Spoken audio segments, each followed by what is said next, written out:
What's up? I'm Andrew from the band Rip to Shreds, and today I'm here with... I'm Matt Harvey from Exhumed, Gruesome, yada, yada, yada. And today we're here to talk about... 5 death riffs? Is that what we're doing? Chronological order, then. Okay. So... The first death riff. Whew. The first riff from the song Scream Bloody Gore. If you're learning old school death metal and grind even, you're going to constantly hear the 0-1-3-4 pattern.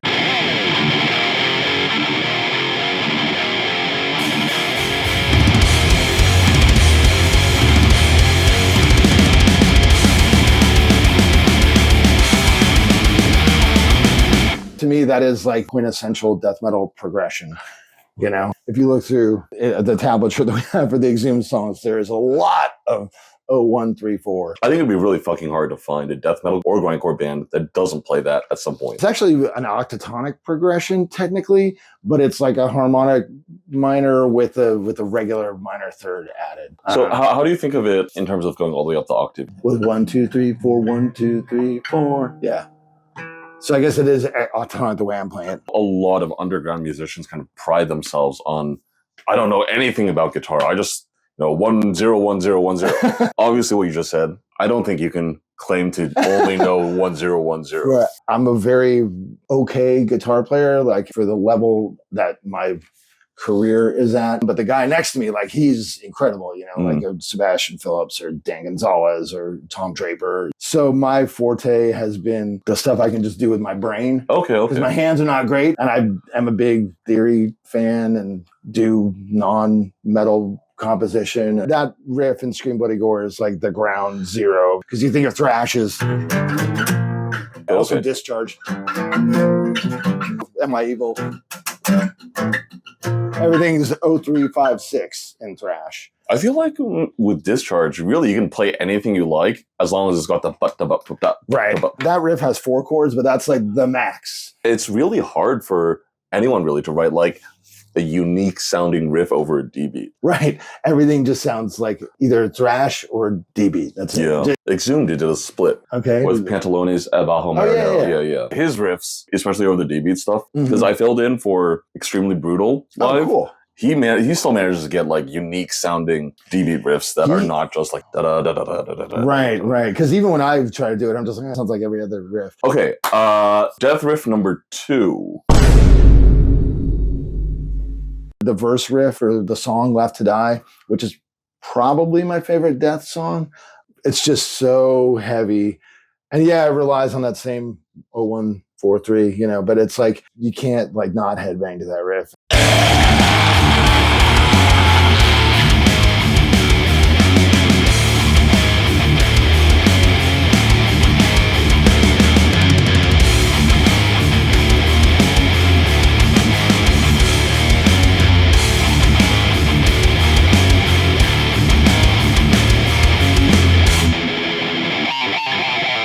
Sometimes even if you're playing someplace like Holland or whatever, where people are boring, you know, guys my age, they don't fucking rage. They're just drinking their beer like, oh, this is pretty good. There'll be maybe a better show next week. But then you hear like, and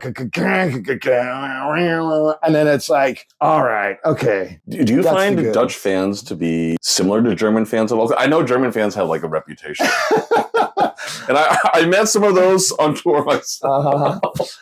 Dutch fans, they're not very like expressive as far as like getting into it in a crowd. One of the last times Exhumed was in Holland and we played, and I was like, huh, okay, that was an okay show. Hey, what's up, buddy? What's up? By the way, this is Juanito from Bruce Campbell.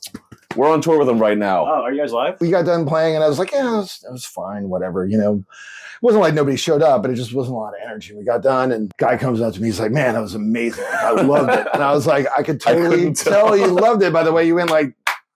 Whereas German fans, they're kind of the opposite. They don't necessarily like rage. They get into it and they really cheer and they always want more and this and that. And then, as soon as the set's over, they come up to you and they're like, yes. Have you gained weight? Yeah. You know, tonight, I think maybe I've seen you 3 times and the last time was maybe more brutal. Tonight you were maybe the second best band playing. And I was just like, thanks. Tonight's the set was too slow. I would like 4 of each shirt, please. And can you sign? Yeah, it's like, all right. But back to the riff. Without the clarity of leprosy, it sounds so rudimentary now. Kind of hard to overstate how revelatory that album Yeah, was. especially compared. Scream Bloody Gore sounds fine, Mhm. but it's still, it's kind of fuzzy. The drums are like boxy. Yes. And like the other contemporary stuff, Possessed, Celtic Frost, Yeah, there's Morbid like Angel, Slaughter and Necrovore and, Sarcophago and Sepultura. and those are all still very primitive. Very lo-fi. The bass drums sound whoop, whoop, whoop, whoop, whoop, whoop, not like dug, dug, dug, dug, like you can actually hear them. Leprosy is super tight. It's super audible. To me, that is like the beginning of what I would call modern death. I would call it the classic era. Like to me, old school death metal is like up through Scream Bloody Gore and like when Possessed broke up. Is it death metal? Like is it thrash? Yeah. Is it somewhere in between? Right. Darkness Descends and Torment and Fire and Pleasure to Kill and Obsessed by Cruelty and stuff. Leprosy, the kick triggers. You've got the morrisound production. You got the clarity. Even like cassette J card, it had all the fucking lyrics. And the artwork wasn't like a little box and then in plain type below it would say, creator and like Helvetica or whatever. What did you think of that snare? I love it. And I just think the mixing decision to put it that high is maybe suspect in hindsight, but I love it. Like it's very charming. It definitely sticks out. Yeah. And I think a lot of people now, like if they think of Leprosy, they're like, that one with the snare bung, sound. Bung, bung, yeah. Next, we have something from Spiritual Healing. The Genetic Reconstruction opening riff. Mm-hmm. Boom, bam, digga, digga, digga, digga.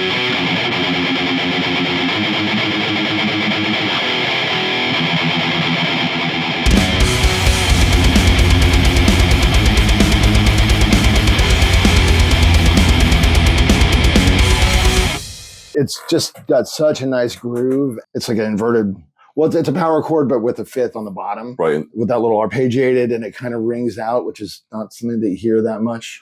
I just thought it was clever, Entombed used to do that a lot. Yep. With a root in the bass, fourth in the bass.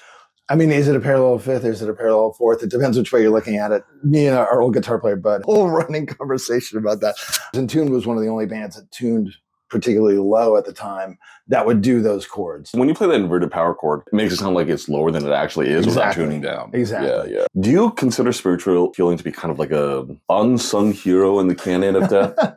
I don't know how unsung it is because I feel like it's a pretty significant album. At the time, it was kind of like the first technical death metal album. Altars of Madness and World Downfall and Symphonies of Sickness. And here's Chuck getting even clearer production, and the tempos, they're really deliberate. You can tell that as they're recording, he was like, I don't want to play a tempo faster than I can play 16th notes. Whereas on Scream, it's just, and he's just, picking as fast as he can. Right. So you mean technical in the sense of they're really trying to achieve as tight performance as they possibly could. Yes. And to display that very prominently. I remember the week it came out, I got my allowance, went down to the warehouse, fucking punked down my $10, got my change, got my Slurpee on the way home. I was like, okay, boys, what do you got? When that breakdown in Living Monstrosity, when that came in, I was like, what the fuck?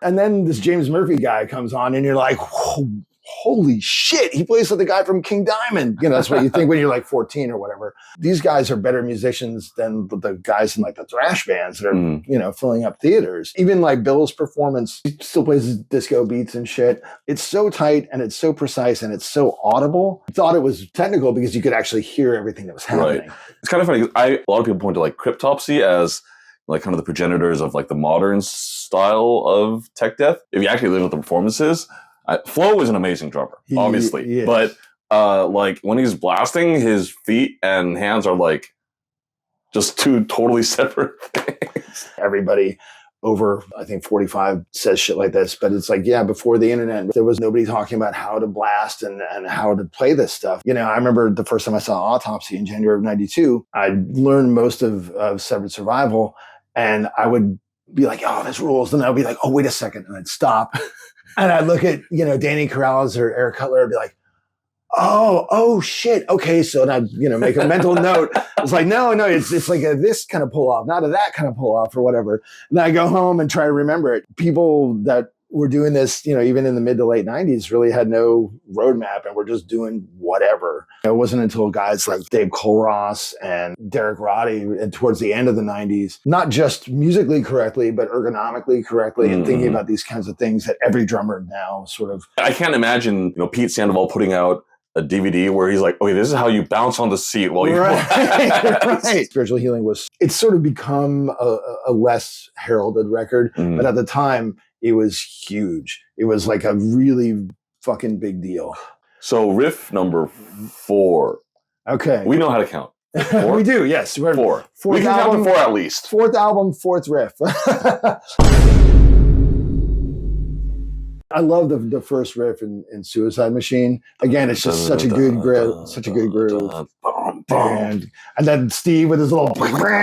I mean, I've listened to like the isolated bass tracks from Human, and like I get why they turned them way down, but I mean, those were some really crazy things that he played.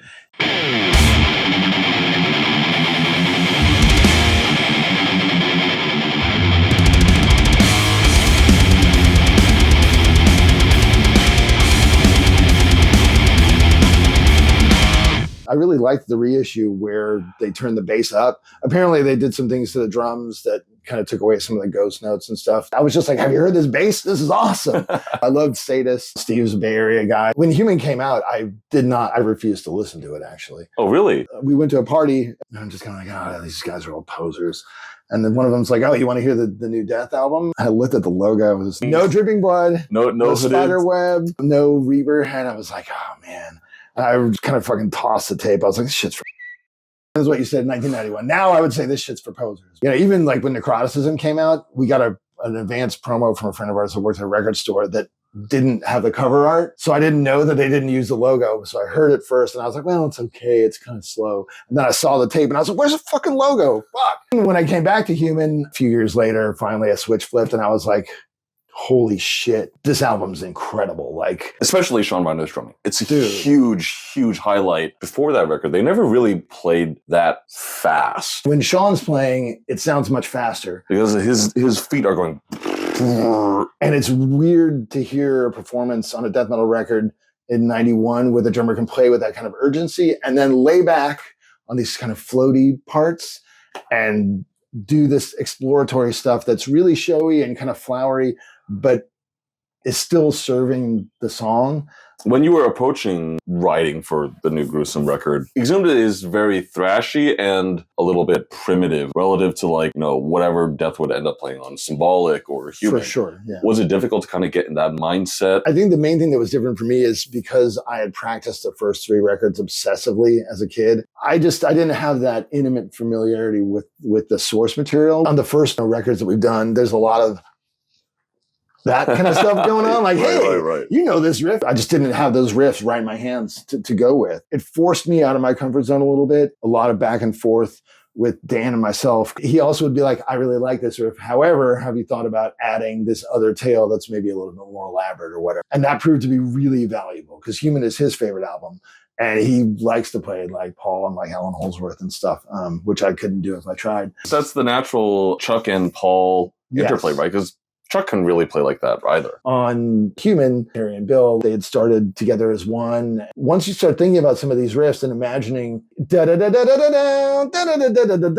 like imagine like a Bill Andrews beat, and that's what it just would have sounded like something on Spiritual Healing. Mm-hmm. But then all of a sudden, you put Steve and his fucking floating bass line, and then Sean and his, you know, spirally, and then all of a sudden a part that is just another Chuck riff becomes something that's really remarkable and really special. There's still a lot of just meat and potatoes, you know, like just basic ass Chuck riffs, and it sounds fresh and it sounds invigorated because of the people around him. So coming to the last riff in this video, so do you feel like Chuck's playing or writing had changed by the time we hit Symbolic? Yes.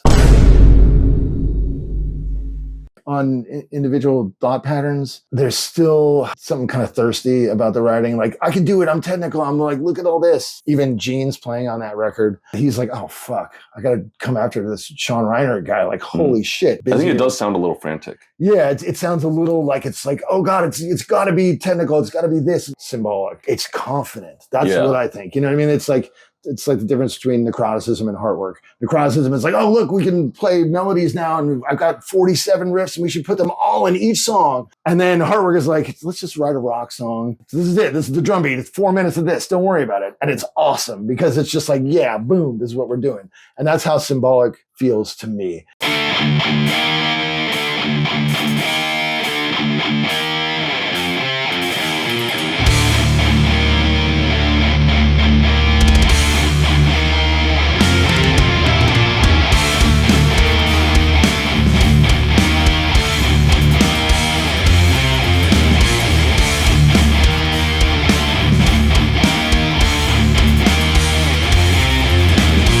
It's so catchy and it sounds tricky, but it's actually just in a straight timing. I was like, oh, this riff's in like 5 when I was doing DTA. And Gene's like, no. Dun, dun, dun, dun, dun, dun, dun, dun, dun, dun, dun, dun.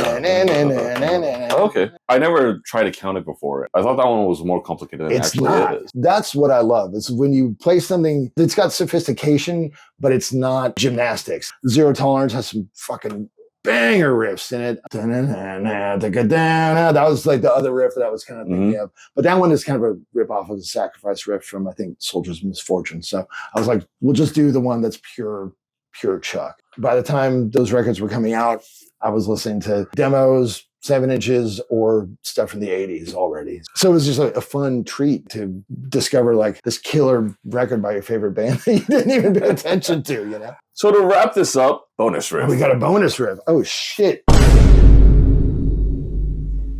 He approached me about doing like a 5 grindcore riffs thing.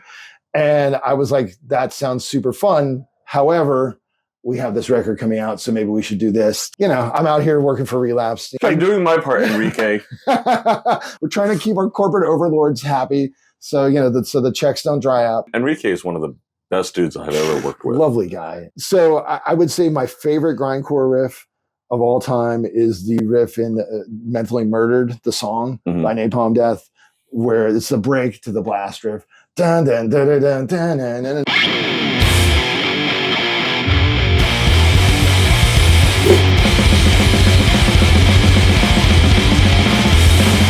When Mick Harris drops in, it's just like, fuck, dude, you just want to kill him. And there's so many variations of the exact same thing. Agathocles' entire career is based around that pattern. Right? Yeah, it's just, and it's a super simple riff. I imagine it's probably one of Shane's. The one's on Bill Road on Mentally Murdered is the one that sounds like Carcass. But that's actually my favorite Napalm Death. That perfect middle ground between grind and there's death metal coming through too. And they're, you know, really good at both. I don't really fuck with Harmony Corruption Onward. It's just too different. I would say Don't Sleep On is Utopia Banished. Like riff for riff, it blows Harmony Corruption out of the water. The tempos are faster. They tune back to C. Like Harmony is in D, and it's got, you know, them at morrisound it's just not the right fit. I was reading that Scott Burns. Yeah. And he didn't sound very complimentary about Mick Harris. No, Mick, you know, I don't know Mick, but he seems like a lot. I always think of this Napalm bootleg that I have, and they're playing live, and Lee's trying to introduce the next song, and Mick, you can just hear him shouting into his snare mic and interrupting Lee to just go, bleed for the fucking devil, mate! Bleed for the devil! And he's like, okay, so this next song, I was just like, oh my God. Scott, he's very attuned to drum performances. And especially at that time period, he was working with a lot of not particularly seasoned drummers. Here's this band selling a shitload of records, and Mick really... He just wants to play through it in one take and go have a beer. Right. On the early records, the guitar starts and the drums start, and then they just sort of... But then they end at the same time. So like, good enough. That's tight. That's good. Okay, move on. That's not going to work. It just was not the right fit for the band. And there's great songs on the record, great riffs for sure. It just feels like it's so much safer. It sounds like kind of being held in check. When Utopia is when Danny came in, I was like, who's this guy? Where's my favorite drummer of all time? But it would have been really wild if Scum was recorded at Morrisound. Oh, God. That sounds like the worst thing ever. I mean, you know, because even when Napalm's playing death metal, it's still music played by punks, and they play it differently. And my friend, we're always arguing about why old bands tend to sound what we call nuclear blasted. by the time they hit their, 10th album, like 2000, late 2000s, and everything sounds like really sterile, really clean. What we came up with was that bands usually just try to sound as good as they can, but they sounded shitty back in the 80s and 90s because they didn't know how else to sound. Right. Why did Attacker choose to sound like so pristine on their 2016 album, Sins of the World? I want the old Attacker shit. Right. But for like Exhumed, I think you guys have kept it pretty grimy, especially for your, right. You guys are on your 9th, 10th album now. I mean, it's very much a conscious decision because when you're making these records that are so pristine and so clean, those are records made for musicians because ultimately, I want to hear the best version of myself. I went through the trouble of writing these songs. So obviously I think they're quite clever and I feel like everyone should hear it. A lot of times musicianship gets in the way of intensity. It's so tempting because the technology is there and you have the time and you have, the skill or whatever. It's so tempting to just make something that sounds great. I'm sure AI can probably already write metal, but I know it's going to sound like it was produced by Andy Sneap. When people start talking about the best sounding mic and the best sounding this, you're kind of funneling into this really homogenized space. You do research the mics that you've bought for your studio. Sure. I mean, Sebastian wouldn't let me get away with it. He researches them. He tells me this is what we need. Oh, we should get this room mic for this album. Okay, got it. Cool. I don't obsess on guitar takes the way I used to. When we were doing Necrocracy specifically, I remember just sitting there and like doing take after take after take and no string noise, no this, no that. And now I'm just like, nah, just fucking play. It's rock and roll. Right. Musicianship isn't what excites me about this kind of music. Energy is what excites me. And some amazing musicians give really energetic performances. And some give really boring performances. And some shitty musicians give great, really energetic performances. And you can hear these. Are they shitty or energetic performances? I think that they're pretty good performances. You can hear these pretty good performances. June 6th. June 6th. New record, gruesome. It's going to be terrific. Maybe. No promises. So the most maybe record of Matt Harvey's career. You heard it here first.